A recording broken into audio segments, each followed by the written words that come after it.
नमो भगवते वासुदेवाय। दोस्तों, भाद्रपद पूर्णिमा से अश्विन कृष्ण पक्ष की अमावस्या तक के 16 दिनों को पितृपक्ष कहा जाता है।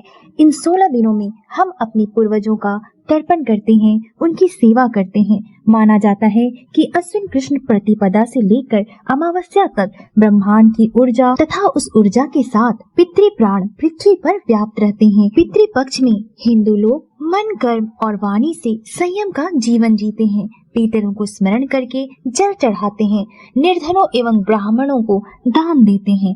पितृपक्ष में प्रत्येक परिवार में मृत माता पिता का श्राद्ध किया जाता है। माना जाता है कि पितृपक्ष के दौरान अपने पितरों को तिल मिश्रित जल की 3-3 अंजलियां प्रदान करने से उनके जन्म से तर्पण के दिन तक के सभी पाप नाश हो जाते हैं। इसके अलावा ये माना जाता है कि कुंडली में जब सूर्य या चंद्रमा के साथ राहु या केतु बैठ जाए तो उसे पितृदोष माना जाता है। हर किसी की कुंडली में कुछ दोष माना जाता है, जिसमें से सबसे कॉमन दोष होता है पितृदोष।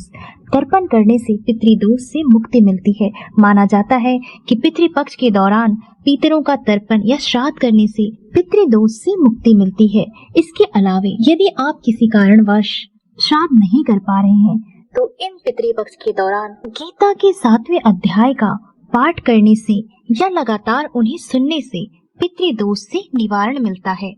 गीता के इस अध्याय का नाम है ज्ञान विज्ञान योग। इस अध्याय का पाठ श्राद्ध पक्ष में जितना हो सके उतना करने का प्रयास करें। इससे पितरों को तृप्ति मिलती है और कुंडली के पितृदोष से आपको मुक्ति मिलती है। दोस्तों, अब हम सुनेंगे श्रीमद् भगवद गीता के महात्म्य को। इस महात्म्य का बहुत ही बड़ा महत्व है। इस महात्म्य में अनेकों संदेश छिपे हुए हैं, जिनमें अनेक रहस्य होते हैं, जिसका अध्ययन करके आप अपने जीवन के सार को समझ सकते हैं। श्रीमद् भगवद गीता स्वयं श्री कृष्ण के मुख से निकले हुए वचन हैं, जो कभी भी असत्य नहीं हो सकते। प्रत्येक मनुष्य के लिए गीता के महात्म्य, गीता के अर्थ को जानना बहुत ही आवश्यक है। यदि कोई मनुष्य गीता के उपदेशों का पालन करे तो वह जीवन के दुखों तथा चिंताओं से मुक्त हो सकता है। इस महात्म्य को समझाते हुए भगवान शिव ने माता पार्वती से कहा, हे पार्वती, अब मैं तुम्हें गीता के 7वें अध्याय का महात्म्य बतलाता हूँ, जिसे सुनकर कानों में अमृत राशि भर जाती है। पाटलिपुत्र नामक एक दुर्गम नगर है, जिसका गोपुर यानी कि द्वार बहुत ही ऊंचा है। उस नगर में षडकर्ण नामक एक ब्राह्मण रहता था। उसने वैश्यवृत्ति का आश्रय लेकर बहुत धन कमाया, किंतु न तो कभी पितरों का तर्पण किया और न ही कभी देवताओं का पूजन किया। वह धनोपार्जन में तत्पर होकर राजाओं को ही भोज दिया करता था। एक समय की बात है, उस ब्राह्मण ने अपना चौथा विवाह करने के लिए पुत्रों और बंधुओं के साथ यात्रा की। यात्रा के दौरान मार्ग में आधी रात के समय जब वह सो रहा था, एक सर्प ने कहीं से आकर उसकी बाह में काट लिया। उसके काटते ही ऐसी अवस्था हो गई कि मणि मंत्र और औषधि आदि से भी उसके शरीर की रक्षा असाध्य जान पड़ी। तत्पश्चात कुछ ही क्षणों में उसके प्राण पखेरु उड़ गए। फिर बहुत समय के बाद वह प्रेत सर्प योनि में उत्पन्न हुआ। उसका चित्त धन वासना में बंधा था। उसने पूर्व वृतांत को स्मरण करके सोचा, मैंने जो घर के बाहर करोड़ों की संख्या में अपना धन गाड़ रखा है, उससे इन पुत्रों को वंचित करके स्वयं ही उसकी रक्षा करूंगा। एक दिन सांप की योनि से पीड़ित होकर पिता ने स्वप्न में अपने पुत्रों के समक्ष आकर अपना मनोभाव बताया। तब उसके पुत्रों ने सवेरे उठकर विस्मय के साथ एक दूसरे से अपने स्वप्न की बातें कही। उनमें से मंझला पुत्र कुदाल हाथ में लिए घर से निकला और जहाँ उसके पिता सर्प योनि धारण करके रहते थे, उस स्थान पर गया। हालांकि उस धन के स्थान का ठीक पता नहीं था, फिर भी चिन्हों से उसका ठीक निश्चय करके लोभ बुद्धि से उसका पुत्र वहाँ पहुँच गया और बिल खोदना प्रारंभ कर दिया। तब उस बिल से बड़ा भयानक सांप प्रकट हुआ और बोला, ए मूर्ख, तू कौन है, किस लिए आया है, क्यों बिल खोद रहा है और किसने तुझे भेजा है, ये सारी बातें मेरे सामने बता। तब पुत्र बोला, मैं आपका पुत्र हूँ, मेरा नाम शिव है। मैं रात्रि में देखे हुए स्वप्न से विस्मित होकर यहाँ गड़े हुए धन को लेने आया हूँ। पुत्र की यह वाणी सुनकर वह सांप हंसता हुआ उच्च स्वर से इस प्रकार स्पष्ट वचन में बोला, यदि तू मेरा पुत्र होता तो शीघ्र ही मुझे बंधन से मुक्त करता। मैं पूर्व जन्म में गड़े हुए धन के लिए सर्प योनि में उत्पन्न हुआ हूँ। तब पुत्र ने पूछा, पिताजी आपकी मुक्ति कैसे होगी, इसका उपाय मुझे बताइए, क्योंकि मैं इस रात में सब लोगों को छोड़कर आपके पास आया हूँ। पिता ने कहा, बेटा, गीता के अमृतमय सप्तम अध्याय को छोड़कर मुझे मुक्त करने में तीर्थ, दान, तप और यज्ञ भी सर्वथा समर्थ नहीं है। केवल गीता का 7वां अध्याय ही प्राणियों की अकाल मृत्यु दुख को दूर करने वाला है। पुत्र, मेरे श्राद्ध के दिन सप्तम अध्याय का पाठ करने वाले ब्राह्मण को श्रद्धा पूर्वक भोजन कराओ, इससे निसंदेह मेरी मुक्ति हो जाएगी।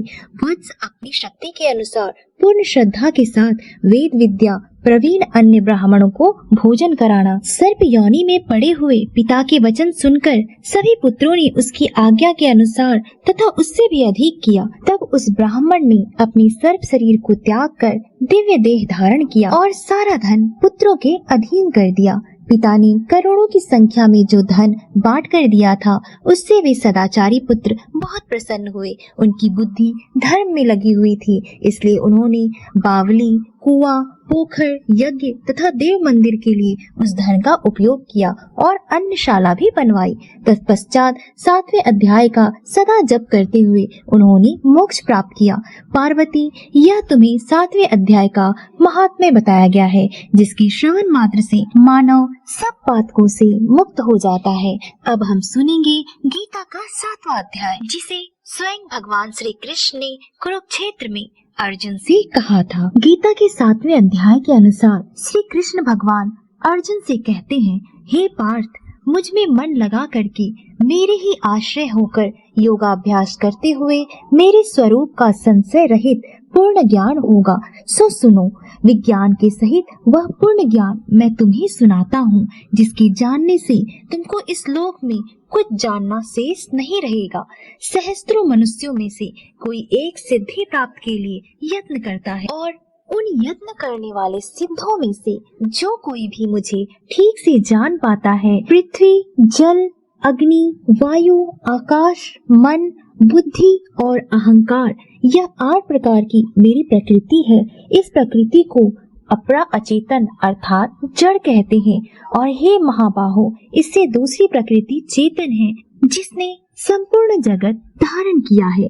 इन्हीं दोनों प्रकृतियों में से सब प्राणी मात्र उत्पन्न होते हैं, और ऐसा जानो, यह प्रकृतियां हम ही से उत्पन्न हुई है। इस प्रकार जगत की उत्पत्ति और प्रलय का कारण मैं ही हूँ। हे धनंजय, धागे में जिस प्रकार मणि पिरोई जाती है, उसी भांति यह संसार मुझ में गुथा हुआ है, मुझसे परे और कुछ भी नहीं है। हे कुंती पुत्र, जल में, रस में मैं ही हूँ, चंद्रमा और सूर्य में प्रभा मैं ही हूँ, सभी वेदों में प्रणव मैं ही हूँ, आकाश में शब्द तथा पुरुषों में जो पौरुष है वो मैं ही हूँ। हे अर्जुन, पृथ्वी में जो सुगंध है तथा अग्नि में जो तेज है वो सब मैं ही हूँ। सभी प्राणियों में जो जीवन है, तपस्वी में जो तप है वो मैं ही हूँ। हे पार्थ, संपूर्ण प्राणियों में सनातन बीज रूप मुझको ही जानना, बुद्धिमानों में बुद्धि रूप और तेजस्वी में तेज मैं ही हूँ। हे भारत शर्व, काम और रोग रहित बलवान पुरुषों में बल और पुरुषों में धर्म के विरुद्ध न जाने वाला काम मैं ही हूँ। जिसमें सात्विक, राजस, तामस पदार्थ है, वे सब मुझसे ही उत्पन्न हुए हैं, परंतु उनमें मैं नहीं रहता हूँ, ये मुझ में है। सत्व, रज, तम, ये तीनों गुणों के भावों से यह सारा संसार मोहित हो रहा है।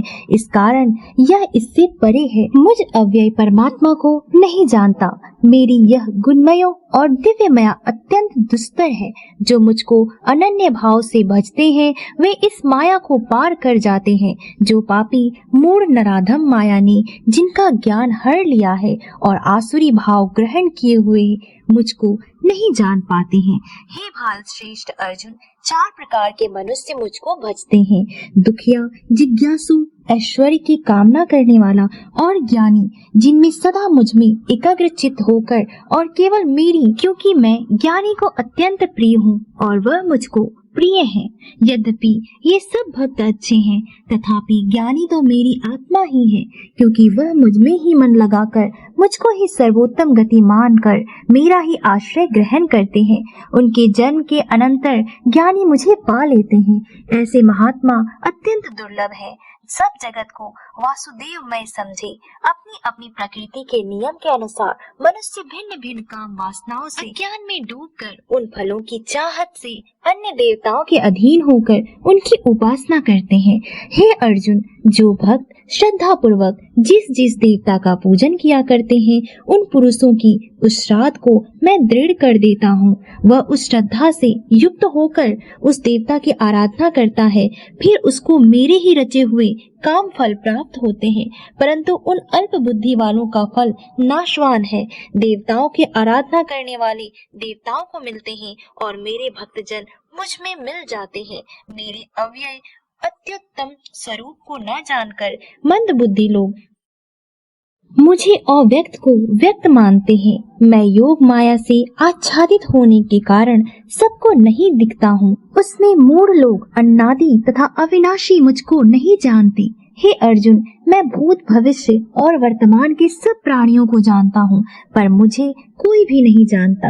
हे भारत, हे परंतप, इच्छा और द्वेष उत्पन्न होने वाले सुख दुख आदि द्वंद्वों के मोह से जगत के सभी प्राणी भ्रम में फंस जाते हैं। जिन पुण्य आत्माओं के पाप नष्ट हो गए हैं, वह पुरुष द्वंद्व के मोह से छूटकर दृढ़ निश्चय करके मेरी भक्ति करते हैं। जो मेरा आश्रय लेकर जीवन मरण के दूर करने के अर्थ प्रयत्न करते हैं, वे पुरुष पर ब्रह्म आत्मज्ञान और संपूर्ण कर्म को जानते हैं, जो आदि भूत आदि देव और अधिज्ञ इन सब में व्यापक है, मुझे जान जाते हैं। वे समाधि निष्ठ पुरुष मरण काल में भी मुझको जान लेते हैं।